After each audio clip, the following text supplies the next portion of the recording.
Segment 1. The Problem with Begging. 0:30 to 2:30.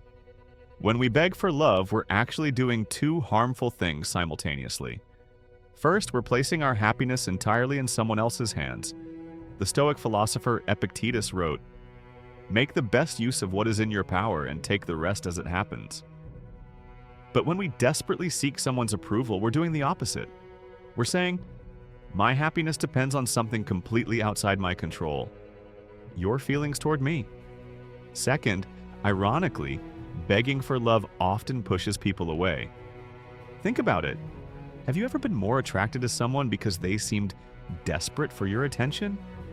Or have you felt more drawn to someone who was comfortable in their own skin, living their life with purpose? Marcus Aurelius, perhaps the most famous Stoic, wrote in his Meditations, "Very little is needed to make a happy life. It is all within yourself, in your way of thinking." When we beg for love, we're broadcasting that we don't believe we're enough on our own, and that neediness creates an energy that most people instinctively want to move away from. Segment 2. The Stoic Alternative. 2:30 to 5. So what's the alternative? The Stoics would suggest focusing on what you can control: your own virtue, your own character, your own actions. Seneca advised, "He who is his own friend will never be alone."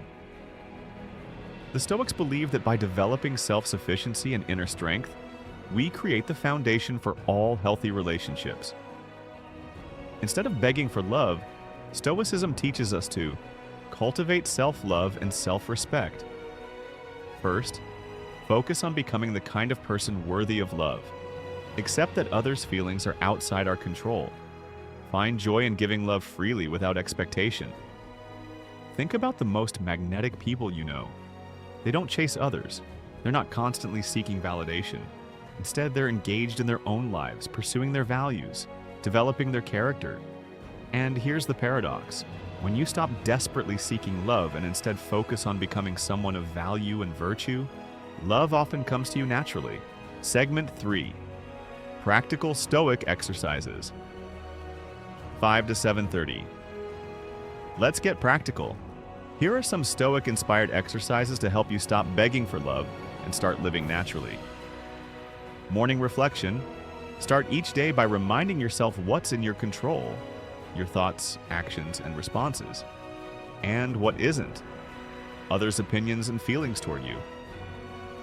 Practice voluntary discomfort. Stoics regularly practiced temporary discomfort to build resilience. Try spending a day without seeking validation on social media, or practice being alone with your thoughts without distraction.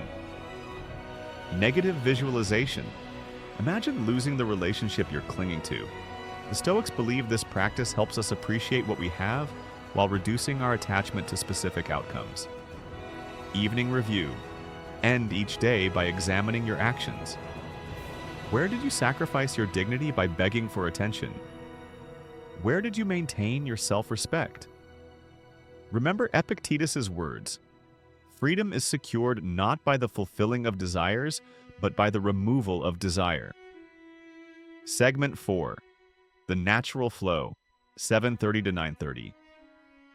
When we stop forcing things, especially love and connection, we allow life to unfold naturally. This doesn't mean becoming passive. Rather, it means aligning ourselves with the natural flow of things. There's a concept in Chinese philosophy called Wu Wei that complements Stoicism perfectly. It means non-action, or effortless action, accomplishing things by working with nature rather than against it. In relationships, this means being authentic rather than manipulative. Setting healthy boundaries instead of being clingy. Giving freely without keeping score. Letting go of relationships that require you to beg. The Stoics would remind us that the only truly lasting relationship is the one with yourself. When that relationship is healthy, all others become an extension of your wholeness, not a desperate attempt to fill a void. Conclusion. 9:30 to 10:30. The path of never begging for love isn't always easy. Our culture bombards us with messages that we're incomplete without someone else's validation. But the Stoics knew better. By focusing on your character, living according to your values, and accepting what's outside your control, you create the conditions for love to enter your life naturally, without desperation, without begging. As Marcus Aurelius wrote, "You have power over your mind, not outside events." Realize this and you will find strength. If you found value in this video, give it a like, share it with someone who might need this message, and subscribe for more Stoic wisdom applied to modern life. Until next time, remember, you don't need to beg for what was always meant to flow naturally into your life.